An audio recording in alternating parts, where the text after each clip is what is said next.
Hello,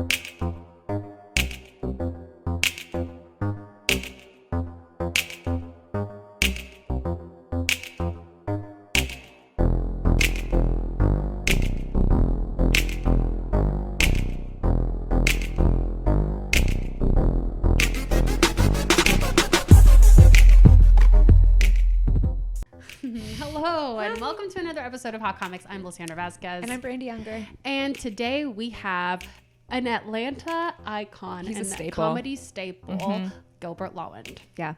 He runs the Red Clay Comedy Festival, and he is just... You will You're going to love it. Yes. He's a king. So much. There's just... Good. Laugh a minute. Yeah. No, laugh more than a minute. More. 30 You're seconds. You're going to love it. Just go.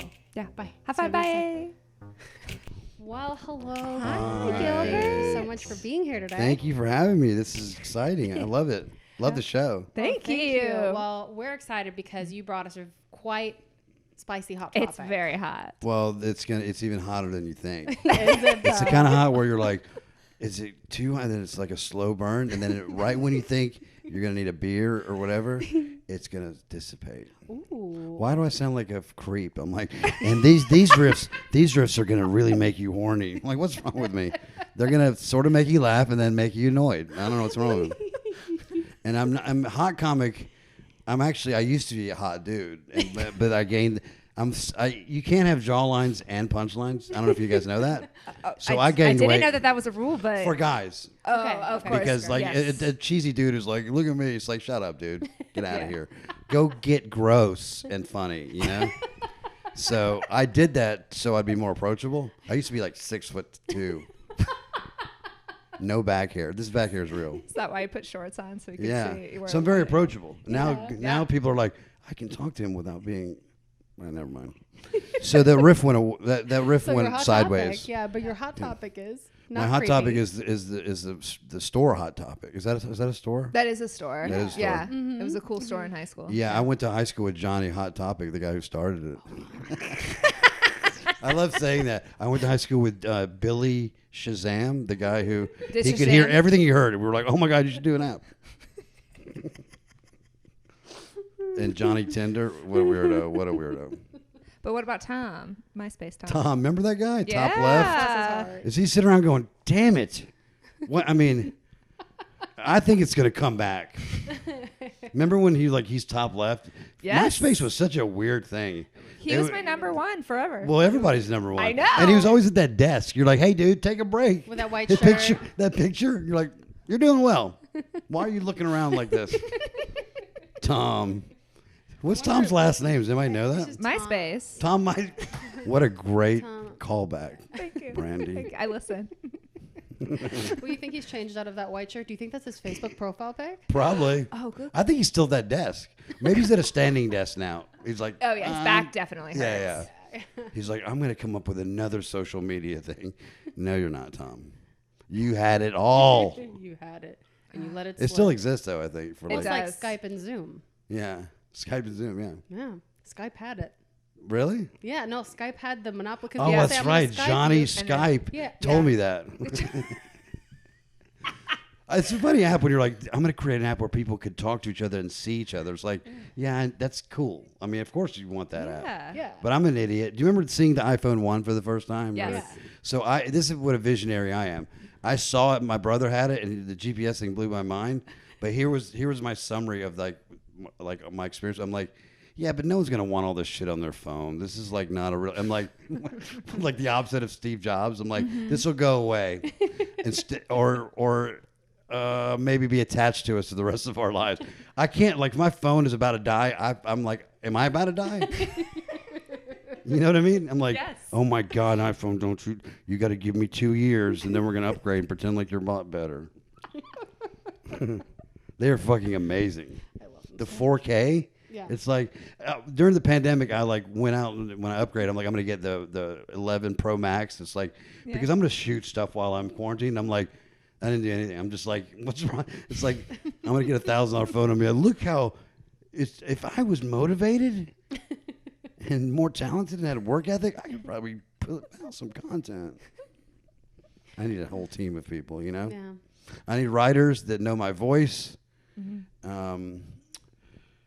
you're out there. So, Yeah, if you're looking for a job. If you're looking for a job, if you're looking for something to do. Yeah.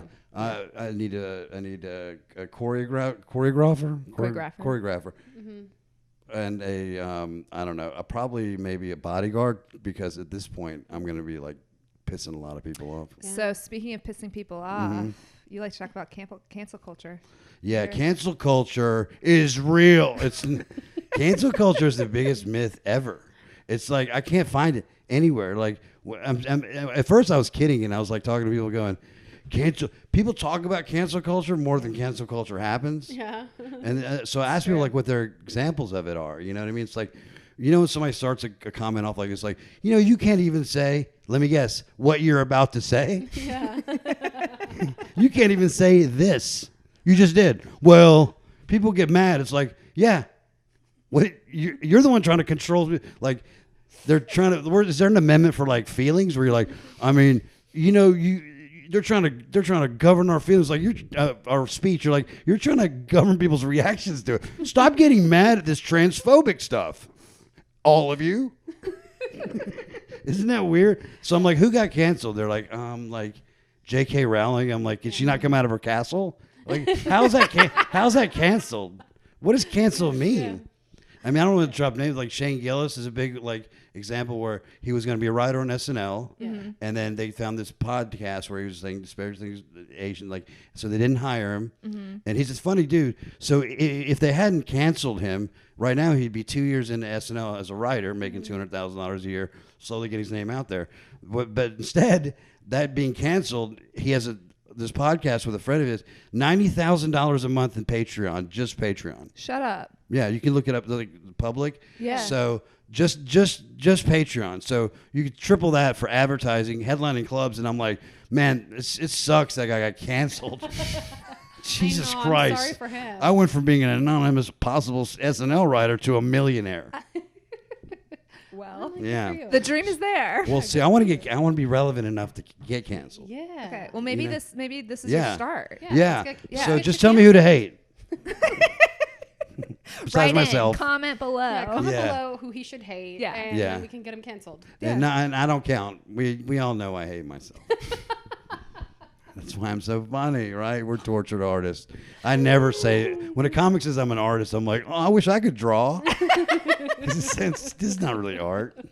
It is, I guess, some people. Yeah. Like, I'm an artist. This fart joke was crafted so perfectly. Yeah. This new hour about my girlfriend dumping me, it's like going to change nothing. If I can make one person laugh. Comics are always like, it's therapy for me. I'm like, yeah, you know what else is good therapy? Is therapy. And you need to do that. Yes. Go to therapy. Yes. This is my therapy. Yeah. Okay, well, do real therapy, and then this be your kind of therapy. This is like you're healing from therapy. Yeah. That's what comedy should be. Comedy is the opposite of therapy. We're like, I'm going to expose myself over and over. Yes. And then it's going to cleanse me, and then it's going to make me really mad at everything. Yeah. Yes. In front of strangers, or just mostly comics. Yeah, mostly comics. A lot of it is mostly comics. Yeah. I love this. The sadder the show, the awesome it is. There's like the 420 show sometimes in 529 Saturday afternoon. People are just shouting into the void. And they're like, and people walking going, hey, can I get a spot? It's like, what's wrong with us? Can I go 22nd this afternoon? Because I'm feeling good about myself. And I want to yell at all of people who aren't even listening. And they're waiting to go up to not be listened to. Yeah, no one's listening. You can't even say that, though. Sacred. People that are cancel culture, they're awful right-wing comedians that aren't funny. Yeah. And they're always like politically correct bullshit. They're like, it's too politically correct now. Like, I can't say something disparaging or horrible about this person sitting next to me because about their gender or their sexuality or their religion just because there's no punchline. Okay, sensitive fucking snowflakes. It's like, no, dude, be funny. I want to laugh at something I don't agree with. It sounds very like you can't just say the F word and be like, F word, Fox News energy. Sounds very Fox News energy. Fox News is telling it like it ain't. God, it's so available great. on Comcast today. Yeah. And tune in to Tucker Carlson. How is he still alive? I mean, seriously. It's a piece of shit. Like there's sometimes you have a redeeming quality in anyone, but you're like, you're just a piece of shit. Do you know who his favorite band is? Oh, is it? You'll never guess unless you already know it. I want to say it is literally the most opposite thing that you could probably think of. I want to say it's Hanson, but I don't feel like no, that'd be a good guess. Yeah. Like Nickelback. The Grateful Dead. What? Bro. He has this whole thing about that. I'm like, are you serious? Do you know what Jerry Garcia would do if he was alive? Oh my God. And so you're the opposite of whether you like jam bands or hippie, that's the opposite of everything you stand. Yes. The Grateful Dead, you fucking hate everything. Jerry Good's like, I love how they just like, what, accepting of everyone? Yes. Are loving. To the point of being annoying. Well, I love jam band, but what the fuck are you talking about? Do you know who else loves the Grateful Dead? Is, oh my God, what's her name? The blonde, crazy right wing, tall. Kelly and No, that's sort of. She's like, I'll think of it in a minute. She's the it's like really hateful. She's on Bill Maher. Taylor. Newscaster. Yeah, no, like a journalist type person. She's the Laura Ingraham. No, she's not on there. She's like, I'll think of her name. Oh my God, It's so Ann sad. Coulter. Oh yeah. She loves the Grateful Dead. The fact that we can pull up multiple names for that description is. I know. We just named like so many people fit that description. Yeah. Blonde, real piece of shit, real right wing conservative. It's like the search thing is now down to everyone that like watches Fox.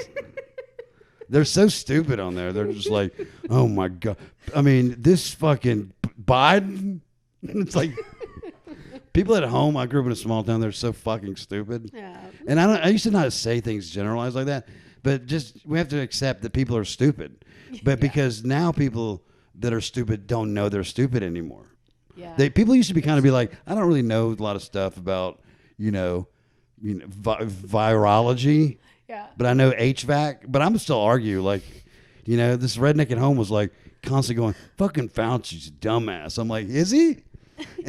Are your lab results different than his? Like, is your meth lab producing different things? He may be a dumbass. I'm not smart enough to know if he's a dumbass. You know what I mean? Yes. It's like a thing that drives me nuts. People don't give a fuck about evidence or like support for like their comments. Yeah. They're just like, fucking gas is like so high because of Biden. I'm like, you want to talk macroeconomics or like, do you know what the fuck you're talking about? At all?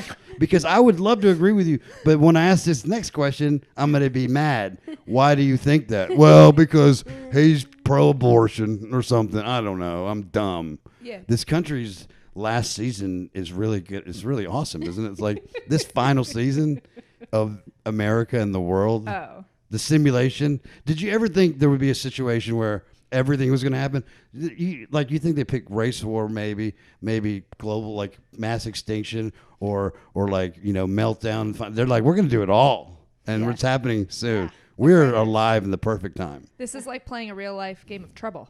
Yeah, it is. Yeah, and there's a lot of trouble. Whenever I say something I think's funny, I'm like, hey. Did you ever do that? There. When you started comedy, when I started comedy, I'd be like, at the end of every joke, I'm like, and then that's it. Right? No? Even if something's funny, you're just like, so that's why she dumped me. Right? You guys aren't laughing? Do you like me? Do you like me? No? Okay. Well, I'm going to give it 15 more years and then see what happens. I'll reassess. Did you grow up in Georgia? Or have you been here for a long time? Yeah, I grew up in Warm Springs, Georgia. Where's that? It's like an hour and a half south of here. It's close to Pine Mountain. Are you from Georgia? I'm from here. Yeah. So you know where Pine Mountain, like it's a town of 500 people. It's where FDR went for the little White House. Is a movie. Roosevelt. Yeah. It's actually at one point it was like a very interesting, fascinating place because he would go there for his polio treatment and to bang his mistress. Yeah. Eleanor Roosevelt jokes. Anyone? And so the whole world was like watching because it was World War II. Yeah. And then that's where we moved from Baghdad, Iraq to that farm. Fun. There. Yeah. The huge. Yeah. Yeah. Scary, all the rednecks easy transition, of course. Yeah, easy transition. Weird. They're like, let's turn it on Tucker. Do we like them or not? They're brown. At the time, actually, it was funny. In the 80s when we moved there, Iraq was our biggest like ally. And Iran wasn't. And then they're like, they're all right. I'm just like, God, you guys are stupid. You're so dumb. And so, yeah, I grew up there, and I went to college in Athens, and then I've been in Atlanta since 98, besides a 3-year period where I went to New York and made it. They say it's hard to make it in New York, and I got there in 10 hours, and then the rest of it was hard. The rest of it was so hard. But making it there. I know. That thing drives me crazy. People are like, if you can make it here, you can make it anywhere. They don't really like examine what that thing is, because that's a very negative thing. The first time that was said, it was like right before that, someone was like, oh my God, 3 jobs. Why did we move from Italy? I was a bioengineer there, and I just can't make it in this city. And somebody was like, but if you can make it here, you can make it anywhere. It's like, yeah, motherfucker, that's what I said. He's like the same guy who's like, I have stage 4 cancer, pancreatic cancer. It's like, well, if you can make it through that, it's like, why are you still here? Why are you here, turn of the century optimist? I love New York, though. New York is so cool. What was it like for you being like in Warm Springs or in Atlanta, being a brown person? It's actually, it's funny thing is like people are like, have you ever been like, you know, racist? Like I've never, and this is a true statement, I've never been offended in my life. Because when somebody, the only thing that makes me mad is somebody when they're trying to offend you, to make you mad, but words that come out of their mouth, because if I engage, you're going to want to beat me up. I'm going to make you mad. I used to have this crazy thing when I was a kid, and it's such a demented thing, like when I was like 10 to like 14, where if I was in a room and somebody new came in my mind, I'm like, if I got an argument with them, here's how I would like really like make them like, and I did it for so long that if I get an argument with somebody, you're going to want to punch me, and then I win. So like so people sometimes would be kind of trying to be racist, and I'm like, oh, that's cute. All you're telling me is you're dumb, right? Yeah. It's like, what? You're Christian? I was born in Baghdad to Catholic parents. I speak Aramaic, the language Jesus spoke. What did you drop out of your fucking redneck mom's vagina in Columbus, Georgia? So you're more Christian? I'm not Christian. I'm not Catholic because I'm not dumb like you. But if Jesus was here, he would be hanging out with me. He'd be eating mushrooms. We'd be going to see Widespread Panic. We wouldn't be fucking balancing the budget like you idiot. The Republicans are like, Jesus was a hippie, right? Yeah. He wouldn't be like, look, socialized Medicare. I have a fantasy of him coming back and just being like, the fuck are you guys talking about? Going to the Vatican and being like, where's the city of gold thing? I don't remember saying any of that. Anyway, praise Allah. That's what I'm trying to say. I'm trying to hit everybody. So should we do some advertising? Are you guys tired of going to the post office? Stamps.com can change that for you. AdamandEveStamps.com for all your pornographic postage needs. Remember Stamps.com? They're like, we're going to hit every podcast. Yeah. Who even type goes in Hot Comics 1 for your 50% off. Yeah, type Hot Comics 1 and then call me. Please, somebody call me. Or send you a letter. Send me a letter. Send me a letter. I'm so old that I remember having like this girl that I had a crush on in San Diego. I would we were pen pals. I'm like, in 5 or 6 days, pen pals. I miss that. I miss like that pen pals, not pen pals. I do miss that too because like I like writing. Yeah. I don't know when you do like write comedy, do you type it or I like a pen. I write it. Yeah, me too. Both. Yeah, you do. Yeah. Mm-hmm. The creative part is probably which one? Either one. The writing is the creative part. Yeah, The processing. The logging in. Yeah. Because as soon as I start typing, all the creativity. Because I used to be an accountant, so all the fucking I'm a CPA. You were an accountant? I'm a CPA. I have an MBA from Emory, and then I'm like I hate money. I'm gonna go into comedy. I want to go work for $20. Yeah. My mom's just like, what is it? I'm like, 15 more years, Mom. Stay alive for it. I might get on. I might get an article on Vulture or something, and then the big bucks start coming. To the moon. To the moon. And it's over, Mom. It's over, Mom. My mom's just like, what? She started a conversation off one time like this, and she didn't mean to. She just like walked in the living room. She goes, "You are not a loser." And I'm like, "Okay, cool. Sounds like you think different." Well, okay, so immigrant parents, because I'm from Puerto Rico and my mom's a doctor. So are your parents professionals as well? They expect that from you? Well, so my dad passed away when I was like 12, but he was like a geologist. But like they do expect that. My younger brother's a doctor. He's like perfect. He's just like in shape. The head of like radiology at a big hospital, like has beautiful family. Tall? He's 5'9", which is really tall, I think. Right? With exchange rate, I'm taller. Well, so they do. Yeah. To answer your question, yes. You traded in your height for your funniness. Exactly. So I traded who's in. really winning? That's a great way to put it. I haven't been able to kid myself in that kind of way in a while. So thank you. Who is winning? Who's zooming who? Do you guys remember that?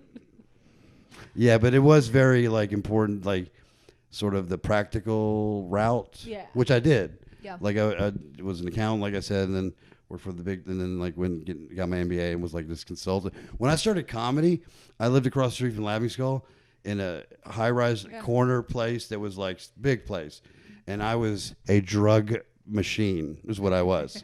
I traveled every Sunday and Thursday to like as a consultant, and Thursday through Sunday, I don't know how my neighbors weren't like, we're going to kill you. It was just party the whole weekend, like drugs, like nonstop. And that's when I started comedy, like right across from Laughing Skull. And some of the comics that back then, like, remember, they were like, oh my God. And we're like, yeah. I was like, yeah, this is cool, right? And then I didn't realize, I'm like, oh, this will be the last time I live alone for a while. I mean, in your 40s with roommates is the plan. It's always been the plan. Yeah. So anyway, here's my Cash App thing. We'll put that on the screen. Yeah. The whole time. The whole time. And like, I mean, if you could like spare like, I don't know, whatever you can. What if it got real sad? Enough and I'm for like, a stamp from stamp.com. Instead of going to stamps.com, go to this Cash App link. yeah, please do. And I can do whatever. Like, check out my OnlyFans. It's theIraqiTickler.com. There's not a lot of videos, but I do whatever you want. And the great part is $1.50 lifetime membership. It'd be so sad. Like it's not even recurring. You can also, it's not. and that is what's going to turn on to a Patreon. It's going to turn into a Patreon, and then that's going to turn into some feature work on the road. Yeah. Is there another comic that's your type that you've had experience with working wise? Yeah, Aziz Ansari, I was his fat stunt double one time.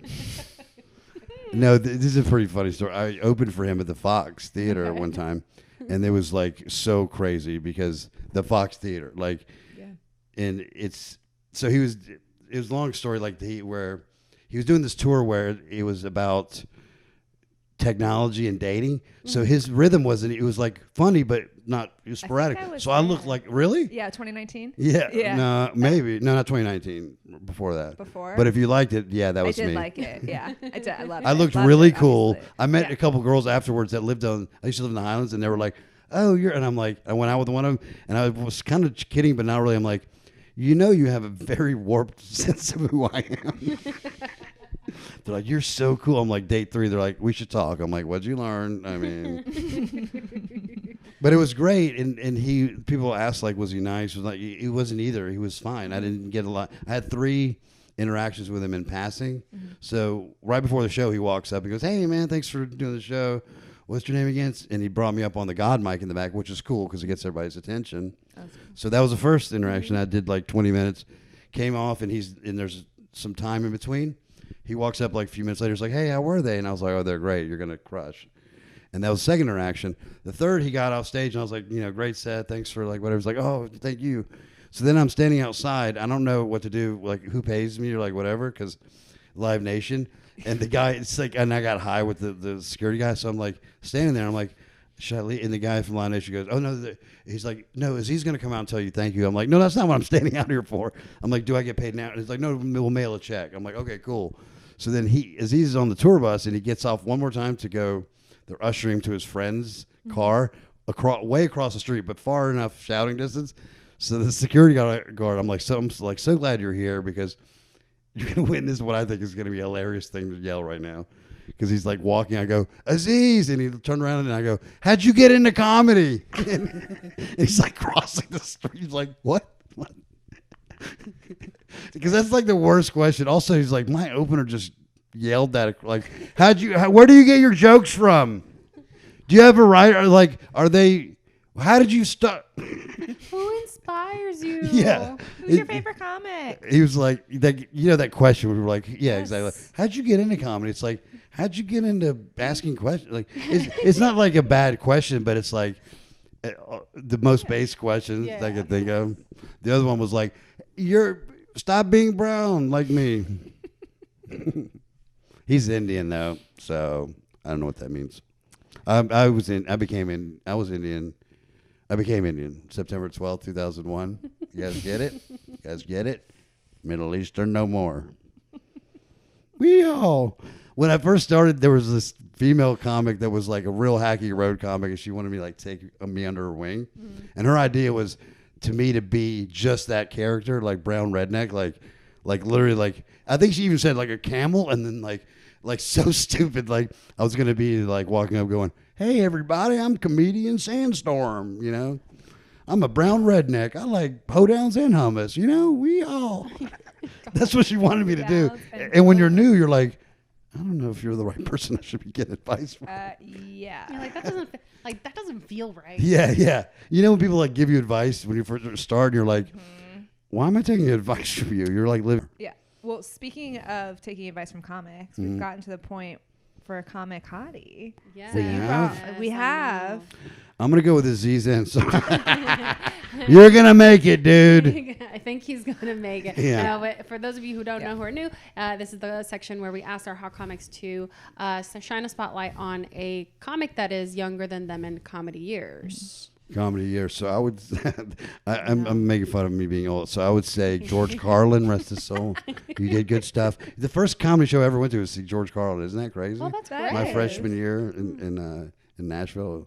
But I would shine a spotlight on Katherine Blanford. She's awesome. We love her. Everybody loves her. It's impossible. Yeah. She's like a barometer. If someone's like, I don't like that girl. It's like, oh, okay, cool. You're just a bad person. Yeah, she's the golden retriever of comedy. Yeah. She's hilarious. She works hard. She crushes. She's fun to riff with. She's great. And she's doing well, obviously. But you always see that with somebody who's undeniable, you know what I mean? Yeah. Mm-hmm. People with talent, work ethic, and drive. You're not like, that's the people that aren't like that. They're like, I mean, when am I? It's like when people start asking, no one's trying to keep anybody down. Yeah. You know, some people are like, I mean, I know I'm not better than anyone that I'm, comparing myself to. Yeah. But why am I not being booked all the time? The people that other people are just like, well, I'm just going to keep getting fun here. And who I mean by that is insert name of person you don't want later. It's like, scroll. I'm gonna scroll like a big. Yeah. Oh my God, that's funny. It's like, here's who most of these people. And that's where we're. That's it. That's it. All right. No, that's where we're gonna end. Yeah. All right. Love that. Thank you so much for being here with us. Thank you for having me. It's been a pleasure. I know. Oh, I loved it. Thank you. Then, Bye. Hey. See, we told you. Maybe 15 seconds, 15 to 30 seconds every. There was listen. Gilbert is the real deal. Yeah. Like Gilbert is, he's an artist. I mean, this is actually just a letter to Gilbert's mother. Yeah. He's doing it. He's not a loser. He's incredible. I'm glad he stopped being a CPA because he's made us all laugh. And he runs the Red Clay Comedy Festival. Yeah. If you're around the Atlanta area, I think it's November. Mm-hmm. Every year, it's a great comedy festival. Yep. They have so many amazing comedians, fantastic headliners coming up this year, and it's a really cool highlight. Also it's in East Atlanta Village in downtown Atlanta, which is super fun. Great restaurants. So if you want to check it out, come as a patron, as a comedian. It's a really good time. Volunteer if you want to. If you want to actually show up and go do the thing, you do that. Anyway, so Gilbert, you can find all of his social media information here and on the show notes. And his comic hottie, one of our very favorite people, Katherine Blanford, who you love. Yes. You've seen her on another episode of Hot Comics. And if you haven't, go watch it. Not only is she hot, she's a hottie. She just is. Yeah. She's all over the place, and we love her so much. Yeah. And we love you so much for watching. So thank you so much. Please like, subscribe, review, comment your favorite business founder name. Oh if yeah, it was MySpace, Johnny MySpace. Yeah, Spotify, Johnny Spotify, Johnny Shazam, Johnny Alltel. Oh, also, if you would like any Hot Comics merch, we have merch available now. On the website. If you want to figure out a way to support us, you can do that. And also, we'll also put Gilbert's Cash App at the bottom. If you want to support him. If you want to support Gilbert directly. Yeah, we're here for just remember that he's no longer a practicing CPA. No. So, but he likes money. But he likes money. We all like money. Anyway, so what I'm trying to tell you is that subscribe, follow, share these episodes with your friend. Everything really helps for our baby podcast. And we're getting, we want to get you the great comedian. So we want to keep making this. And thank you so much for your support. I'm Lisandra Vazquez. And I'm Brandi Unger. And we shall see you next week. Okay, love you. Bye. Bye.